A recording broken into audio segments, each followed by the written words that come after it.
사사기서 17장 6절을 보면은 그때에는 이스라엘에 왕이 없었으므로 사람들이 그 소견에 옳은 대로 행하였더라 하는 말씀이 있습니다. 사람들이 자기 소견에 옳은 대로 행하였더라. 이 구절이 사사시대를 대변해주는 말씀이라고 그렇게 봅니다.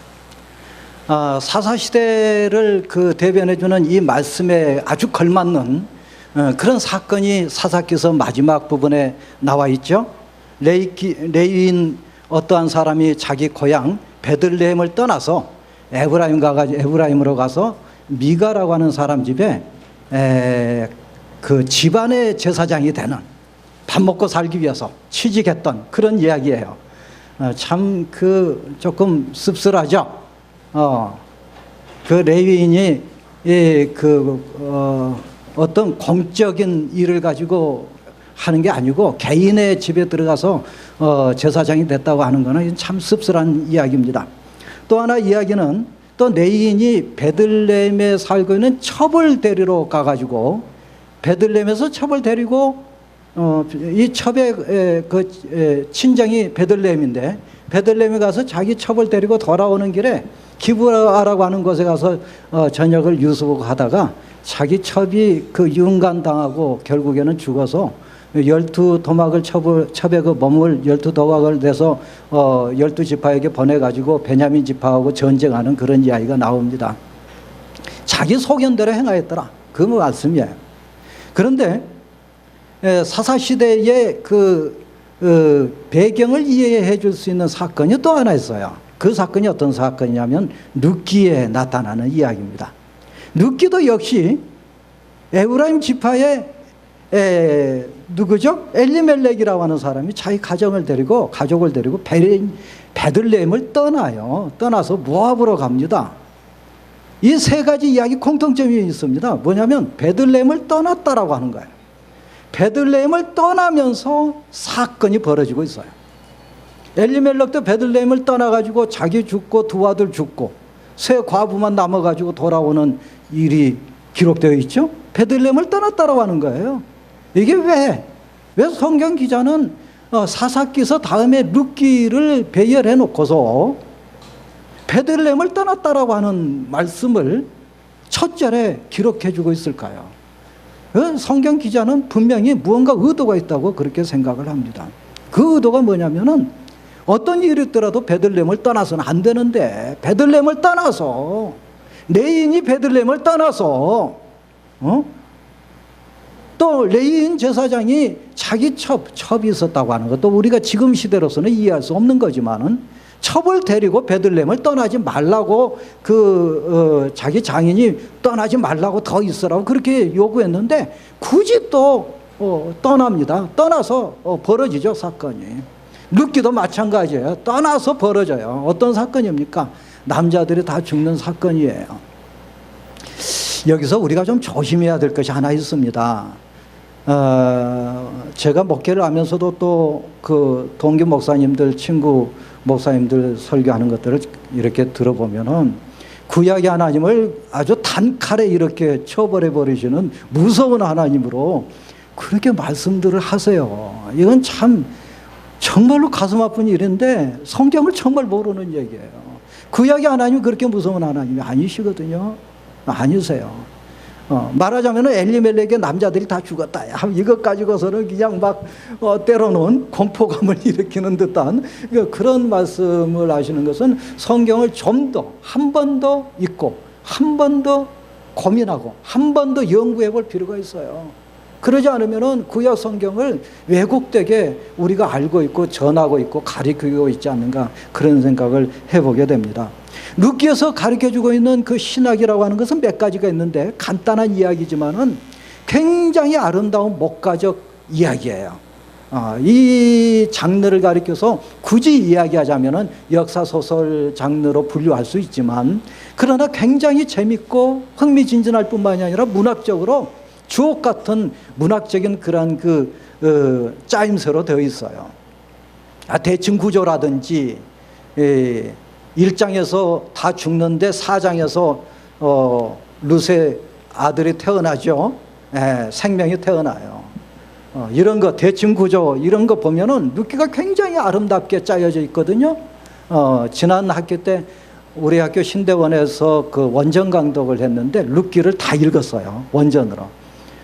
그 파싱하면서 문법을 파싱하면서 문맥을 살펴보면서 또 해석의 그 여지도 살펴보고 또 그 비평 장치에 나와 있는 모든 그 다른 사본들의 그 이야기도 곁들여 가면서 읽어갔는데 얼마나 아름다운 책인지 몰라요. 굉장히 아름다운 책이야.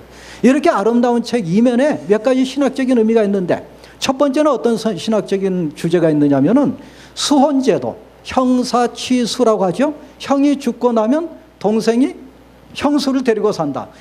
우리의 윤리로 본다면 참 이해할 수 없는 거지만은 이게 이제 공동체에 대한 책임의식이라고 하는 점에서 우리가 봐야 됩니다.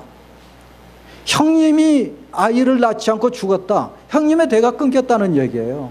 여기에 대해서 가장 가까운 동생이 책임져야 된다는 얘기거든요. 공동체 의식이라고 하는 점에서 우리가 접근해야 됩니다. 형사치수 문제뿐만이 아니죠. 지난번에 우리가 봤었던 희년에 나타난 이야기들, 노예로 팔려갔을 경우에 노예를 사줘야 된다. 땅을 팔아먹었을 적에 땅을 사서 줘야 된다. 이게 공동체의 같은 성원이, 공동체에 들어있는 같은 성원이 어떤 이유에서든지 간에 탈락되는 일이 있어서는 안 된다는 얘기예요. 대가 끊긴다든지 땅이 없어진다든지 집이 없어진다든지 돈 때문에 노예로 팔려간다든지 이런 일들이 있어서는 안 된다는 얘기죠. 만일에 그렇게 된다면 같은 공동체 성원이 그 일을 책임져 줘야 된다라고 하는 점에 있어서 룻기의 신학이 굉장히 중요한 의미를 가지고 있다, 이렇게 볼 수 있습니다. 또 하나는 룻기를 보면은 룻이 우연히 그 보아스의 밭에 가서 이삭을 죽게 됐다라고 하는 말씀이 있거든요. 우연이라고 하는 우리말 성경에 우연이라고 하는 단어가 들어있어요. 우연히.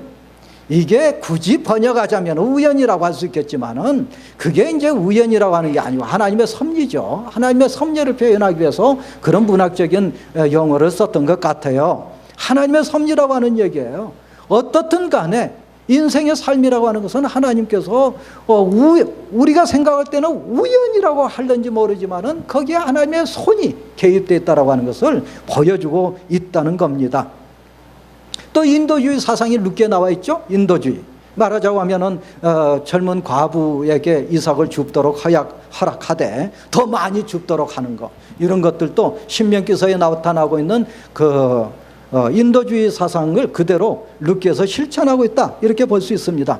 또는 보편적 구원 사상이 들어있죠. 편협된 국수주의에 대하여 경계하고 있는 룻기를 보게 돼요.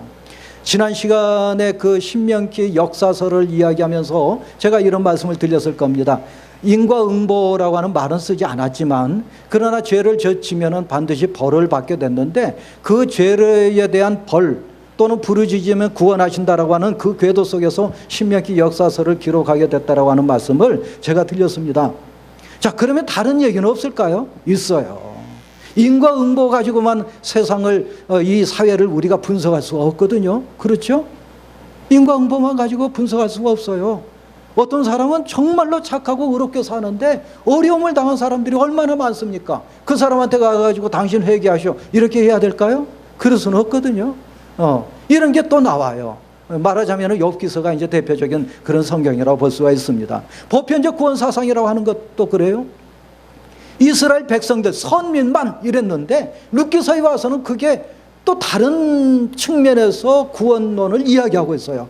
어떤 거냐면은 혈통이라고 하는 것 가지고 구원이 아니다 이거예요. 혈통에 의해서 구원을 받는 게 아니다.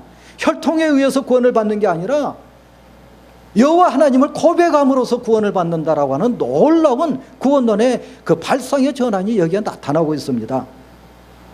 이방인 모압 여성도, 모압, 지난번에 창세기 공부할 때 말씀을 드렸습니다마는 롯의 딸이 아버지하고 관계를 맺어가지고 난 그 후손이 모압이라고 그러잖아요. 그래서 신명기서에 보면은 모압 사람은 10대나 돼도 이스라엘 회중에 들어오지 못하게 하라, 이런 모세의 명령이 있어요. 그런데 룻은 또 어떻게 해서 다윗의 조상이 될 수가 있었을까요? 그래서 그 유대인 미드라시에 보면은 유대인들의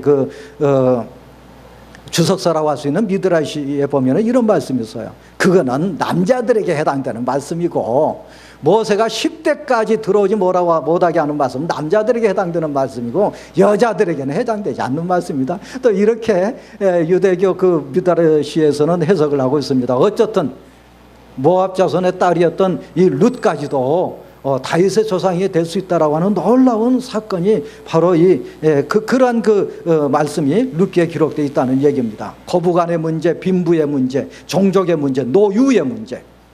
보아스는 나이가 많은 사람이죠. 룻은 젊은 과부예요. 그런데 이제 그런 로맨스라든지 이런 이야기들이, 그런 만남의 보편적, 만남이 가능하다고 하는 보편주의, 이런 내용들이 룻기에 들어있습니다. 굉장히 포괄적이고 또는 배타적이기보다는 포용적인 그런 말씀이 바로 룻기가 아닌가, 이렇게 볼 수 있죠. 사무엘기로 넘어가서 한번 말씀을 보겠습니다. 사무엘기는 사무엘상과 사무엘하로 이렇게 한테 묶어서 우리가 봤을 때, 사무엘상하 원래는 이제 한 권이기 때문에 묶어서 봤을 때에 아주 재미나는 구조로 되어 있습니다. 2장에 보면은 한나의 노래가 나와 있고, 마지막 사무엘하 22장 마지막 부분에 보면은 사무엘하의 마지막 부분인 22장에 보면은 다윗의 성전가가 나타나고 있습니다.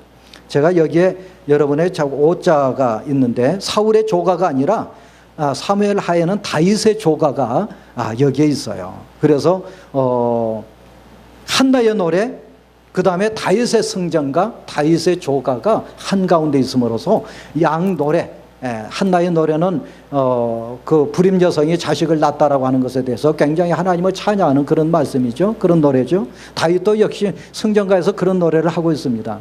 이런 노래가 바로 사무엘상하 앞뒤에 있다. 이걸 가리켜서 구약을 공부하는 사람들은 인클루시오라고 그렇게 얘기를 해요.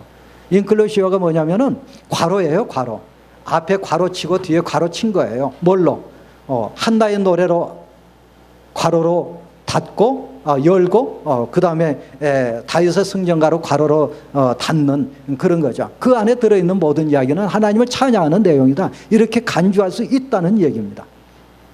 근데 구조주의 측면에서 봤을 때 성경을 접근하는 방법이 언어학적인 그 구조주의라고 하는 게 있거든요. 그 구조주의 측면에서 봤을 때 아주 재미있는 구조로 되어 있어요. 어떤 구조냐면은 엘리는 갑자기 떨어져요. 대제사장 열에서 툭 떨어집니다. 툭 떨어지는데 왜 떨어집니까? 아들들 때문에 떨어지죠. 아들들이 나쁜 짓을 했어요. 험리와 비느하스가 회막의 여인들하고 간통하고 그리고 재물을 먹었어요. 그것 때문에 엘리 제사장이 나락으로 떨어져요. 떨어질 즈음에 누가 등장하게 되느냐면 사무엘이 등장해요. 사무엘이 등장하게 되는데, 사무엘이 등장했다가 사무엘이 늙어서 또 문제가 생기죠. 두 아들들 때문에 사무엘도 또 추락하게 돼요. 두 아들들이 무슨 잘못을 저질렀습니까? 요엘과 아비야라고 하는 두 아들이 돈을 받고 재판을 했어요. 돈을 받고 재판한 결과 사무엘이 추락하게 돼요. 사무엘이 추락하게 될 즈음 해가지고 사울이 또 등장을 해요. 사울이 등장해서 서서히 올라가다가 갑자기 또 사울이 추락하게 되죠. 언제부터 추락합니까? 13장 15장에서 추락하게 돼요. 조금 이따 보겠습니다만, 추락하면서 또 다윗이 준비운동을 하죠. 사무엘상 16장에서 준비운동을 해가지고 또 상승을 합니다. 다윗이 상승을 하다가 또 추락하죠. 어디서 추락합니까? 열왕기상 11장에서 밧세바와의 사건 때문에, 그 사건 때문에 그 이후로 다윗의 집안의 혼란뿐만이 아니라 다윗 개인에게 있어서도 엄청난 어려움을 겪게 되면서 추락하게 돼요. 다윗이 추락하고 날 때 누가 또 등장합니까? 솔로몬이 등장을 해요. 솔로몬이 등장해가지고 또 추락해요. 열왕기하 11장에서 많은 여성들과 관계를 갖다가 혼합종교, 이스라엘의 종교를 혼합종교로 만들고, 그 결과 나라가 분단됐다라고 하는 신명기 역사서 기자의 그 말씀을 우리가 보게 돼요. 올라가는데 떨어질 때가 있다. 이게 참 안타깝죠. 이게 참 안타까워요. 그런 내용을 오늘 성경을 통해서 좀 보도록 하겠습니다. 먼저 사무엘과 그 백성들과의 관계를 한번 보죠. 사무엘과 백성들과의 관계를 보면은 방금 전에 제가 말씀을 드렸습니다마는 엘리가 두 아들들 때문에 참 비극인데 대제사장이 이 하나님의 법궤가 블레셋에 빼앗겼다라고 하는 그런 정보를 듣고서 목이 부러져서 죽습니다. 엘리가. 그리고 자기 며느리는 놀래가지고 또 사산하면서 죽어버리고요. 아주 비극적인 그런 가정이 되고 말죠. 근데 사무엘도 역시 마찬가지입니다. 사무엘이라고 하면은 뭐 대단한 사람이지만은 사무엘은 그런데 참 재밌는 사람인데요. 이 사람은 레위 지파도 아니고 제사장도 아니에요. 에브라임 지파입니다. 에브라임 지파 사람인데 이 사람의 직책은 여러 가지입니다. 사사라고도 불리기도 하고 또 제사장으로 불리기도 하고요. 예언자로 불리기도 해요. 그래서 이 사무엘은 출신 성분은 에브라임 지파 사람인데 여러 가지 그 직책을 가지고 있는 사람들로 그렇게 사람으로 나타나고 있습니다.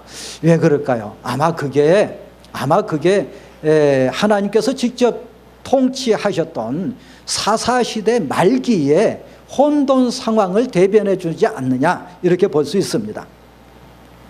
자, 그런데 백성들이 사무엘에게 요구하죠. 뭘 요구합니까? 우리에게도 인간 왕을 허락해달라 하는 거예요. 인간 왕. 왜 사무엘은 여기에 대해서 거부를 하고 싫어했을까요? 사무엘의 생각을 했을 때에는 왕은 단 한 분이에요. 하나님입니다. 이스라엘의 왕은 인간이 될 수가 없어요. 이스라엘의 왕은 하나님이에요. 그게 12지파 공동체에 하나님께서 직접 카리스마적 지도자를 통해서 통치하신 그런 체제라고 할 수가 있습니다. 하나님이 왕인데 누구를 왕으로 지금 허락해달라고 하는 거냐. 그러면서 사무엘이 거절하죠. 사무엘이 거절하면서 여러 가지 이유를 대요. 야, 너희들 왕을 세우면은 너희들 집에 있는 말 다 갖다 바쳐야 된다. 너희들의 딸은 후궁으로 바쳐야 된다. 세금 바쳐야 된다. 징병 가야 된다. 노역해야 된다. 그래도 하겠니? 그래도 백성들은 허락해달라고 요구합니다. 왜 그러느냐면은 그 시대 상황이 많은 군속 국가들이 활거하면서 그러면서 끊임없이 전쟁을 일삼았던 때인데 사사시대의 사사들의 그러한 그 연속성이 없고 통일된 어떤 그 지휘 체계도 갖추지 않고 그리고 군인들의 어떤 조직적인 어떤 군인들의 어떤 그것도 없고 정예 군병도 없고 이런 상황에서 이웃 간의 전쟁에서 도저히 해볼 수 없다는 얘기예요. 그래서 요구하게 되지만은 그러나 그것 때문에 요구했던 건 아니에요. 그거는 이제 배경이고 사무엘에게 왕을 허락해달라고 하는 것은 엘리 제사장의 아들들도 그 모양이었는데 당신 아들들도 그 모양이니 어떻게 당신 아들들에게 우리를 맡길 수 있느냐 이거야. 그럴듯하죠? 합리적이에요. 대단히 합리적이고 그럴듯해요. 그런데 사무엘의 생각은 달랐습니다. 사무엘의 생각은 내 자식이 그렇다 하더라도 통치는 하나님이 하신다라고 하는 거거든요. 관점의 차이라고 볼 수 있습니다. 어쨌든 이래가지고 하나님께서 백성들의 요구를 들어주라고 하는 말씀을 하나님께서 하심으로 인해서 사울에게 기름을 붓죠. 여러분, 사울을 보면서 여러분들은 의문점을 갖지 않았습니까? 상당히 많은 의문점이 있을 거예요. 13장에 보면은 그 전에 사무엘이 사울을 왕으로 세우려고 했을 때에 사울은 왕이 안 되겠다고 했잖아요. 왕이 안 되겠다고 하는 사람을 굳이 끌어다 놨어요. 끌어다 놓고 앉혀놓고 기름 부었어요. 기름 붓고서 왕이라고 그렇게 선포하고 다녔습니다. 사무엘이. 그래 놓고서 13장에 가서 보면은 전쟁을 하게 되는데 블레셋과의 전쟁을 하게 되는데 7일 동안 기다리라고 해놓고서는 7일이 지나도 안 나타나요. 근데 사무엘이 안 나타나니까 사울은 소위 말을 해서 예배를 드리고 하나님께 제사를 드리고 전쟁에 나가야 되거든요. 이게 지난 시간에 말씀을 드렸던 거룩한 전쟁의 유산입니다. 그래서 전쟁을 하기 전에 이 예배 제사를 드려야 되는데 제사장이 안 나타나니 어떡합니까? 그러니까 사울이 제사를 지냈거든요. 늦게서 나타나서 사무엘이 뭐라고 얘기합니까? 아주 기분 나쁘다는 표현을 짓죠. 그러면서 하는 말이 폐위를 암시하는 듯한 말씀을 해요. 여기까지도 괜찮아요. 15장에 가면은 아말렉과의 전쟁이 나오는데 아말렉과의 전쟁에서 아각이라고 하는 아말렉의 왕을 살려주고 좋은 짐승들을 죽이지 않았다라고 해서 사무엘이 패위를 선언해요. 사울의 패위를 선언합니다. 그리고 사무엘은 라마로 가고 또 사울은 제 갈 길로 가서 두 사람이 살아생전 한 번도 얼굴을 보지 못하였더라. 그런 말씀이 성경에 기록되어 있습니다. 애매하잖아요. 그렇죠? 사울 입장에서 보면 참 사울 입장에서 보면 불만스럽죠. 왕 되고 싶지 않는 사람 데려다가 왕을 시켜놓고 자기가 좀 일찍 오면 좀 못돼. 늦게라 와가지고 제사 지냈다고. 근데 여기서 이제 우리가 자칫 잘못 생각하게 되는 게 뭐냐면은 왕이 제사를 지내면 안 된다는 것 때문에 폐위됐다 이런 말씀들을 많이 하거든요.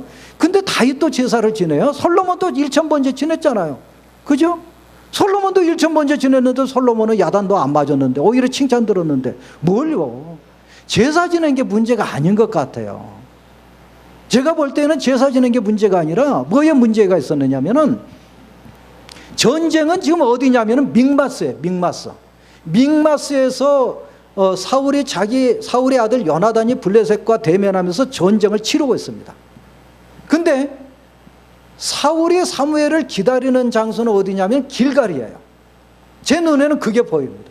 왜 길갈이 있느냐 이거예요. 사울이 길갈이 있어서는 안 되거든요. 왕은 직접 출전해가지고 하나님의 전쟁, 거룩한 전쟁을 수행해야 될 임무가 있다고 한다면 전쟁터에 있어야죠. 왜 길갈이에 있어요?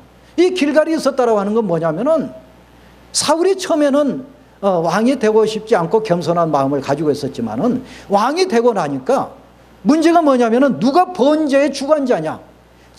단순히 사무엘이 늦게 와서 전쟁터에 나가는 시간이 없어서 그래가지고 제사를 지낸 게 아니고 제사장권을 왕의 권력 가지고 차지하려고 했었다라고 하는데 문제가 있었다고 봅니다. 또 하나 아말렉과의 전쟁에서는 헤렘의 문제입니다. 헤렘의 문제는 거룩한 전쟁의 굉장히 중요한 요소죠. 전쟁은 하나님 것이다 이거예요. 하나님 것이기 때문에 너희는 전쟁하지 마라. 전쟁은 내가 한다. 따라서 전리품은 내 거다 이거예요. 내 거. 내 거니 너희들은 손대면 안 된다는 거거든요. 이번에 아간이 여리고 전쟁에서 물건을 훔쳤다라고 하는 거 단순히 도둑질을 했기 때문이 아니에요. 하나님의 것을 만졌다라고 하는데 문제가 있거든요.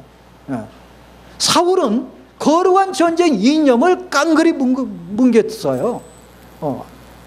블레셋과의 전쟁에서도 요나단은 전쟁하고 있는데 자기는 길갈에서 지금 폼만 잡고 있어요. 왕이기 때문에 내가 지금 제사장권까지도 내가 뺏겠다 뭐 이런 식이거든요. 그리고 아말렉과의 전쟁에서는 또 노골적으로 거룩한 전쟁 이념을 노골적으로 어기고 있습니다. 그리고 나서 핑계를 대는 게 백성들이 살려주라고 해서 살려줬다. 백성들에게 핑계를 돌려요. 그 책임을 전가시켜요. 핑계를 댑니다. 이런 것들은 사울의 야심이 뭐였는가 하는 것을 알 수 있어요.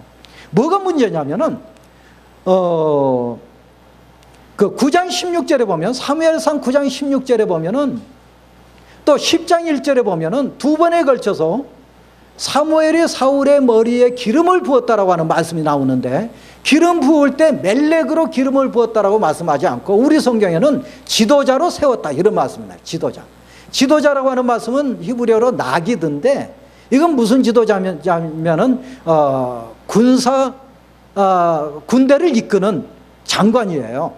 사령관이죠. 사령관으로 세웠다 이거예요. 사무엘은 왕의 제도, 이스라엘의 왕제도, 군왕제도를 허용하면서도 어디까지나 왕은 하나님이시고 인간 왕으로 기름 부은 사울은 누구여야 되느냐? 전쟁 사령관이어야 된다. 군대 사령관이어야 된다. 어떤 군대? 하나님의 전쟁을 수행하는 사령관이어야 된다. 이것이 사무엘의 관심이었던 것 같아요. 나기도로 세웠다. 지도자로 세웠다는 거예요. 지도자로 세웠는데 왕 행세를 했다는 얘기죠. 멜렉 행세를 했다는 얘기예요. 이것이 결과적으로 사울이 폐위를 당하는 그런 원인이었지 않았는가 이렇게 볼 수 있겠습니다. 다음에 사울과 다윗의 관계를 우리가 살펴보면은 다윗이 이제 등장을 하게 되면서 민심을 얻게 돼요. 특히 요나단의 사랑을 받게 됩니다. 요나단의 사랑을 받고 사울의 사울의 신하들 역시 다윗을 좋아하게 돼요. 무엇보다도 더 중요한 것은 여인들이 노래를 부르는데 다윗은 만만이고 사울은 천천히다라고 하는 노래를 불러요. 이건 민요거든요. 어떤 시대 어떤 나라든지 민요는 절대로 무시하면 안 돼요. 왜냐하면 민요라고 하는 게 민중들의 그런 의식을 그대로 적나라하게 보여주는 거거든요. 이 말을 듣고 사울이 기분이 나빴어요. 기분이 나빠가지고 다윗을 죽이려고 했죠. 얼마나 죽이려고 했습니까? 여러분 잘 알다시피 다윗은 창을 던져서 죽이려고 했었던 것이 한두 번이 아니었고요. 끝까지 군대를 동원해가지고 다윗을 잡으려고 했던 적이 참 많았어요. 근데 재밌는 게 하나 있어요. 어떤 거냐면은 다윗이 그런 가운데서 사울을 죽이지 않고 옷자락을 뱉다라고 하는 말씀이 나오거든요. 옷자락을 뱉다라고 하는 것은 구약 성경에서 그 이후에도 여로보암에게 하나님의 사람이 옷자락을 잘라가지고 12조각을 여로보암에 줘서 북왕국을 차지하게 될 거라고 하는 예언의 말씀을 하게 되는데, 옷자락을 잘랐다라고 하는 얘기는 나라를 탈취했다라고 하는 말씀이 되거든요. 그래서 이제 어떤 학자들은 다윗이 굉장히 순하게 사울이 죽이려고 몇 차례 했었지만은 다윗은 도망가고 하면서 피했지만은 한편으로 보면은 다윗은 굉장히 교활한 사람 같다, 그런 말씀을 하기도 합니다. 왜 그럴까요? 이제 그 이유가 나오는데,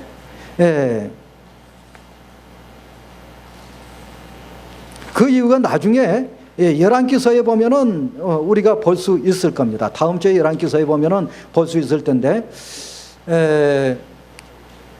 그 미갈이라고 하는 사람을 미리 내가 말씀을 드린다면, 미갈이라고 하는 여자를 사울이 다윗에게 주죠. 그리고 사위로 삼아요. 근데 여기서 조금 우리가 좀 살펴볼 대목이 있는데, 왜 요나단이 자기는 왕이 되려고 하는 생각을 전혀 안 했을까 하는 얘기예요. 오히려 다윗을 도와주거든요. 미갈도 도와주고요. 이런 생각을 해볼 수 있어요. 창세기서에 보면은 이방 나라들 가운데서 부마도이, 말하자면 사위를 왕의 후계자로 삼는 그러한 흔적들이 나타납니다. 거기에 따라서 아마 사울이 사위로 삼는다라고 하는 것은 후계자로 관심을 보였다라고 하는 말씀이 아닐까, 또는 요나단이 거기에 대해서 승복한 것이 아닐까. 아들대로 이렇게 계승된 거, 왕위가 계승된 거는 그 다음이거든요. 그 전에는 사위에게 왕위가 계승된 흔적이 창세기서에 나타나거든요. 그런 것들을 보면은 요나단의 이야기를, 요나단의 마음을 우리가 이해할 수 있지 않을까, 그런 생각을 해봐요. 하여튼 요나단은 다윗을 엄청 좋아합니다. 엄청 좋아하는데 문제는 미갈이에요. 미갈이라고 하는 여자 보면은 참 다윗을 좋아했던 것 같아요. 다윗을 좋아하는데 어떻습니까? 사울이 다윗을 사랑을 해서 미갈을 준 게 아니잖아요. 다윗을 죽이기 위해서 미갈을 준 거잖아요. 미갈을 딸을 주고 그리고 사위로 삼는 거잖아요. 다윗을 제거하기 위해서. 다윗은 한편으로 보면은 다윗이 교활한 생각을 가지고 있었다라고 한다면은 미갈을 이용을 해가지고 궁궐의 진입에 들어가려고 했었다고 볼 수도 있어요. 왜 그렇게 그 성군 다윗에 대해서 무자비하게 평가하느냐, 그런 생각을 여러분이 하실지 모르겠는데, 나중에 미갈이 발디라고 하는 남자에게 가가지고 잘 살고 있어요. 잘 살고 있는데 다윗이 데려오죠. 데려와요. 데려와가지고서는 제가 볼 때는 궁궐에 유폐시켜요. 왜 궁궐에 유폐시킨다고 볼 수 있느냐면은, 미갈이 그 후로 자식을 낳지 못했다라고 하는 말씀이 성경에 나와요. 그 말씀은 무슨 말씀일까요? 다윗이 미갈과 부부관계를 안 가졌다는 얘기예요. 말하자면은 다윗은 미갈을 이용한 걸로 볼 수 있어요. 어떤 이용입니까? 12지파가, 사울을 추종하는 12지파가 다윗을 왕으로 인정하지 않으려고 하는 세력이 엄청 많았어요. 그게 사무엘상 나중에 솔로몬 시대 이후까지도 그 뿌리가 길게 가거든요. 길게 퍼져 있거든요. 이걸 알고 있었던 다윗이 북쪽 지파 사람들을 끌어들이고 자기의 왕권의 정통성을 증명하고 보여주기 위해서는 사울의 딸이 필요했을지 몰라요. 또 무비보셋이라고 하는 절름발이도 필요했을지 모릅니다. 그래서 죽이지 않고 궁궐에 데리고 오죠. 유폐시킨 거예요. 한편으로 보면 유폐시킨 거라고 볼 수 있어요. 자, 이렇게 이스라엘의 그 정치 세력 간의 그 권력 다툼은 굉장히 심해지고 있는 것을 보게 돼요. 여기에서 우리가 주목해야 될 것이 있습니다. 무엇을 주목해야 되느냐면은 다윗의 군왕제도예요. 다윗의 군왕제도를 보면은 7년 동안 헤브론에서 왕으로 통치하죠. 헤브론에서 7년 동안 왕으로 통치하다가 행정 수도를 예루살렘으로 천도합니다. 수도를 예루살렘으로 천도하는데 이것도 그냥 볼 수 없어요. 왜 그러냐면은 예루살렘은 원래 여부스족이 지배하고 있었던 도시였는데 이 지역이 북쪽의 10지파, 말하자면 사울을 추종하는 10지파와 유다 지파, 다윗은 유다 지파의 왕일 따름이었거든요. 이때까지만 해도. 그랬는데 그 경계점에 있었던 예루살렘으로 천도를 해요. 수도를. 북쪽 10지파와 유다 지파 경계선에 있는 예루살렘으로 천도를 합니다. 그리고 수도로 정하죠. 다음에 법궤를 가지고 예루살렘으로 법궤를 가지고 와요. 그리고 예루살렘을 제2적 수도로 삼습니다. 심령께서 말씀하신 택하신 곳에서 예배하라 라고 하는 이 말씀을 예루살렘으로 규정하게 되는 거죠. 이때부터. 그리고 미갈과 무비보셋을 볼모로 데려와서 왕권의 정통성을 세우려고 합니다. 참 이거는 미갈을 다시 한번 말씀을 드리자면은 미갈은 참 불행한 여자였는데요. 아버지와 남편의 권력 다툼에서 희생된 여자입니다. 이것도 정상적인 권력 다툼이 아니죠. 아니고 아주 피비린내 나는 권력 다툼이잖아요. 사울이 다윗을 죽이려고 얼마나 혈안이 돼가지고 추적을 했습니까? 그런 가운데서 미갈이 희생을 당해요. 희생당하고 나중에는 미갈이 발디에게 시집 보내버린 것도 사울이 의도적으로 고의적으로 미갈을 보내버리죠. 참 이런 예는 남자들 세계에서 그 여성들이 그 권력의 희생물이 된 예는 참 많은 것 같아요. 어느 시대에는. 그래서 미갈을 우리가 좀 재조명하고 다시 봐야 돼요. 미갈이 그 다윗이 법궤를 가지고 올 때 미갈이 흉을 보고 비난하니까 야단쳤다라고 그런 말씀하죠. 그런데 미갈이 볼 때는 그럴 수밖에 없어요. 아버지의 왕권을 뺏어갔잖아요. 아버지의 왕권을 뺏어가지고 이제 법궤까지도 법궤는 장막 이렇게 그 건물 안에 갇혀 있는 게 아니고 그 장막 가운데서 돌아다닌 거라고 사무엘상에 나와 있거든요. 8장에 보면 8장인가 7장에 보면 나와 있거든요. 그런데 예루살렘으로 가지고 온 것을 보고서 미갈 입장에서 보면은 이게 다윗의 속셈이 그대로 드러난 거라고 보기 때문에 비웃었다고 볼 수 있습니다. 여러분의 생각을 제가 지금 바꿔버린 거기 때문에 황당스럽죠. 제 양반이 저기 서서 다윗을 칭찬해야 되는데 왜 다윗을 비판한가? 그 다음에 우리가 봐야 돼요. 왜 그러냐면은 다윗이 성군으로 이렇게 추앙된 건 상당히 신앙적인 이미지가 덧칠해진 거예요. 신앙적인 이미지지 인간 다윗은 그렇지 않아요. 무슨 말씀이냐면은 아브라함도 인간 아브라함은 허물이 많았습니다. 내가 늘 드린 말씀이지만은 예수 그리스도 외에는 허물 없는 사람이 없어요. 다윗이 그렇게 성군이면은 바세바 사건이 있을 수가 없죠. 그렇잖아요. 그럼 다윗은 전혀 권력에 대해서 욕심이 없었다. 말이 안 되죠. 성경을 자세히 보면은 굉장히 그 용이 주도하게 권력에 접근해 가고 있는 다윗을 보게 돼요. 어디에서? 가드에 가가지고 침을 질질 흘리면서 미친 척 하는 거. 이거 보통 사람이 할 일이야. 할 수 있는 일 아니에요, 이거. 굉장한 사람이에요, 다윗이. 나중에 다윗이 성군이 됐다라고 하는 것은 예수 그리스도의 조상이라고 하는 점에서 우리가 신앙으로 보기 때문에 그렇게 볼 수 있는 거죠. 아브라함도 역시 그런 점에 있어서 믿음의 조상이라고 보는 거죠. 허물이 많음에도 불구하고 그런 말씀이에요. 하여튼 여기서 우리가 주목해야 될 건 다윗의 언약입니다. 그럼에도 불구하고 하나님께서는 다윗과 언약을 맺으세요. 언약을 맺으시는데 어떤 언약을 맺으시냐면은 네가 내 집을, 너의 씨가, 성경 구절을 집에 가서 한번 찾아보시기 바랍니다. 너의 씨가 7장 18절 이하에 보면은 너의 씨가 내 집을 지을 것이다. 성전을 가리키겠죠. 나는 너의 집을 견고하겠다, 하게 하겠다. 언제까지? 영원까지. 영원까지 너의 집을 견고하게 하겠다라고 하는 얘기는 이거는 왕권에 대한 거거든요. 여기서 우리가 지금 재해석해요. 우리 그리스도인들은 어떻게 재해석하느냐면은 영원히, 왕권이 영원히 계속된다라고 하는 것은 예수 그리스도를 염두에 둔 말씀이라고 우리가 재해석합니다. 그런데 이게 이제 이스라엘 백성들의 그 신념이고 굉장히 중요한 신앙이 돼버렸습니다. 신앙이 돼버렸는데 어떤 신앙이냐면은 다윗과 맺은 언약 때문에 다윗 왕권은 영원히 계속되고 따라서 예루살렘은 멸망하지 않는다라고 하는 거예요.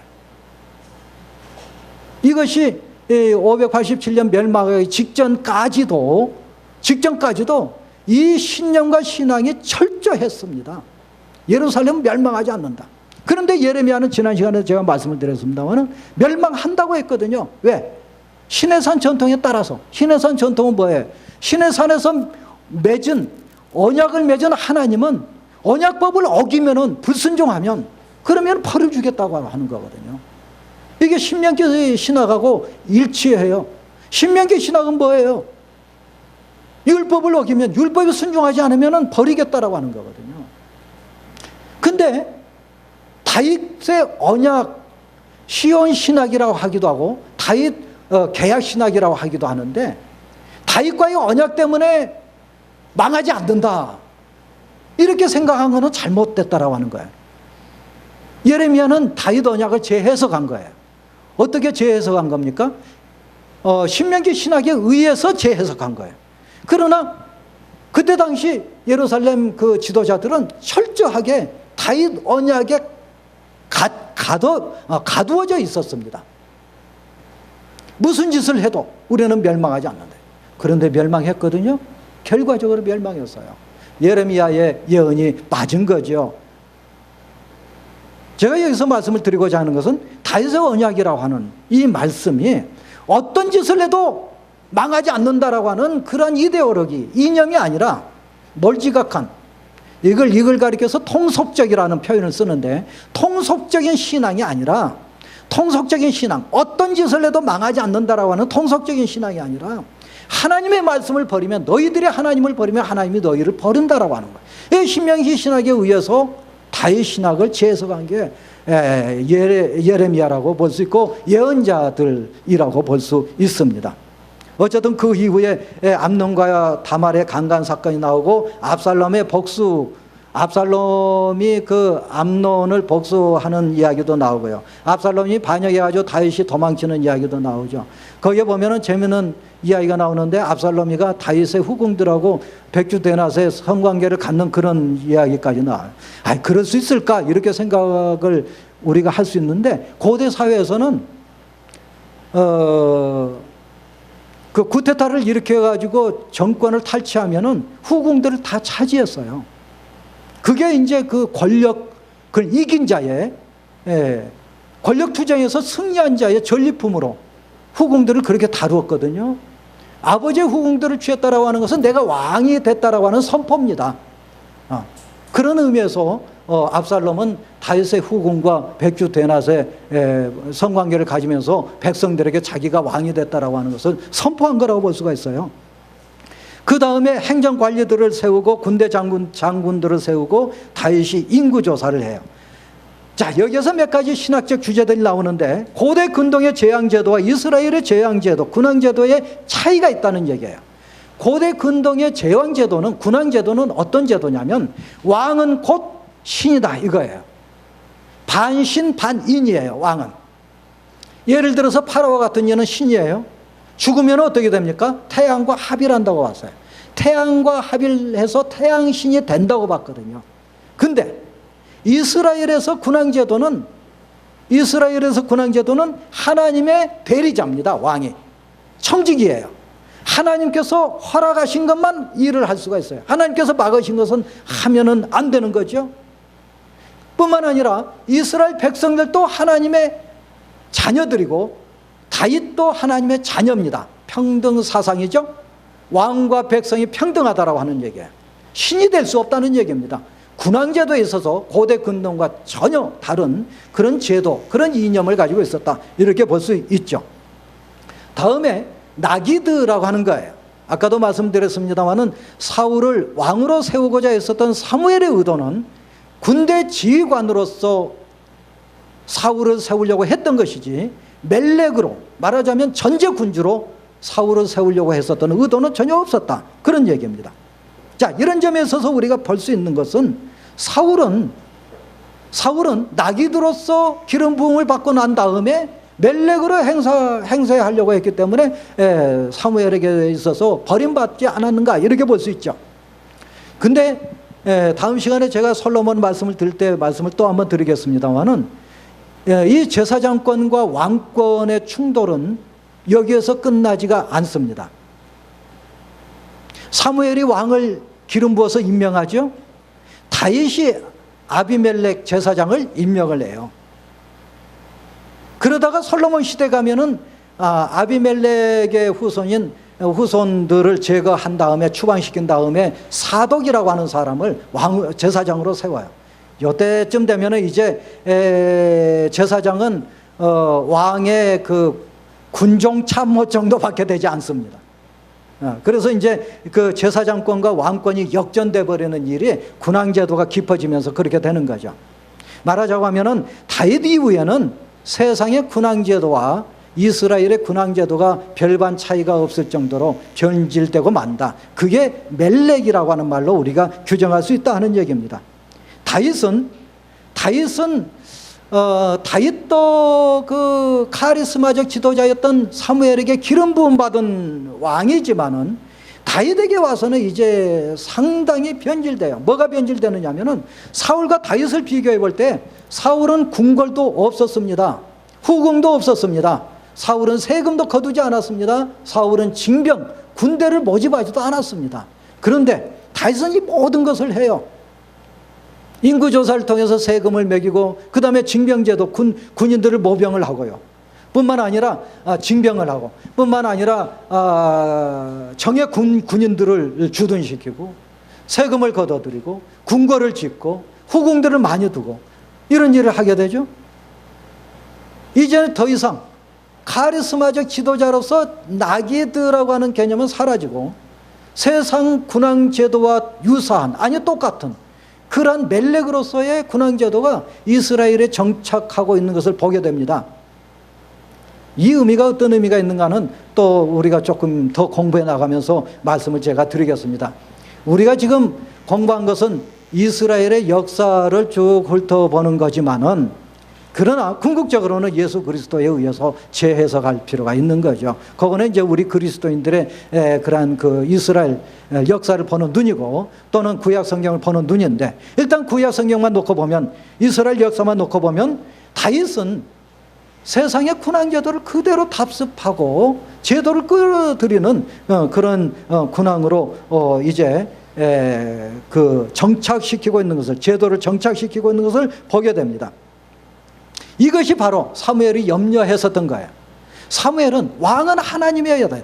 왕은 하나님인데 인간이 왕이 돼서는 안 된다. 인간이 왕이 되면 너희들을 통치하고, 너희들 통치할 뿐만이 아니라 세금을 걷어들이고 후궁을 징발을 하고 징병을 하고 말이죠.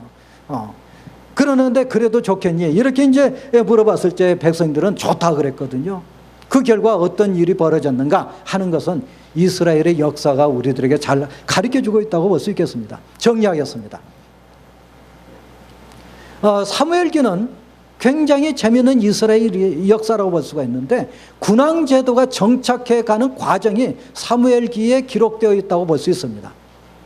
군왕제도가 정착되어가는 과정이라고 볼 수 있는데, 이 과정에서 하나님의 카리스마적 지도자는 이제 점차적으로 역사의 뒤안길로 사라져버리고, 이거는 뭘 가르쳐 주느냐 하면 하나님의 직접 통치라고 하는 것은 이제 찾아보기가 어렵게 되고요, 인간이 통치하는 그러한 나라로 탈바꿈하게 되는데, 그 결과 므낫세 같은 왕은 나중에 자기 자식을 인육제사로 바치는 그런 엄청난 죄를 졌을 뿐만이 아니라 별의별 우상들을, 그 신들을 다 예루살렘 성전 안에다 모셔놓고 별짓을 다 했거든요. 이것이 군왕제도의 결정적인 약점이라고 볼 수가 있고, 이스라엘 역사 가운데 있었던 치명적인 문제점이라고 볼 수가 있겠습니다. 하나님은 그럼에도 불구하고 이런 군왕제도를 통해서 무엇을 예시하고 계신가? 그거는 예수 그리스도의 만왕의 왕을 예시하고 있는 것을 보게 돼요. 허물 많은 다윗을 통해서도 다윗의 언약이라고 하는 그런 신학을 통해서 말씀하시고자 하신 것은 뭘까요? 그거는 예수 그리스도의 영원한 왕권, 만왕의 왕권을 예시하는 거라고 볼 수 있겠지만, 그러나 이스라엘의 역사가는 무엇을 말하고자 하느냐면은, 다윗과 같은 성군도 이토록 죄와 허물이 있을 뿐만이 아니라 인간의 약점을 지니고 있다라고 하는 것, 그 결과 나라가 멸망했다라고 하는 것을 바벨론 포로지에서 깨닫게 됐다라고 하는 얘기예요. 적나라하게 묘사하고 있습니다. 이건 성경만이 가능한 거거든요.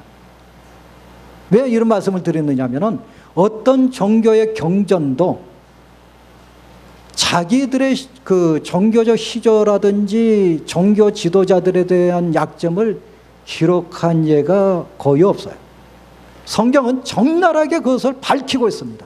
밝히고서 다윗과 같은 허물이 많은 사람이라 하더라도 예수 그리스도의 어떤 예표가 되는 군왕으로 그런 언약 관계로, 하나님과의 언약 관계라고 하는 것을 가르쳐 주고 있다, 이런 말씀을 들을 수가 있겠습니다. 기도하시겠습니다. 은혜로우시고 자비로우신 아버지 하나님, 고맙습니다. 감사합니다. 이스라엘의 역사를 보면 우리의 역사, 이스라엘의 개인의 생애를 보면 나의 이야기를 보는 듯 합니다. 은혜로우신 아버지 하나님, 그럼에도 불구하고 다윗을 통해서, 사울과 다윗을 통해서, 특히 다윗과 그리고 그 후손을 통해서 예수 그리스도의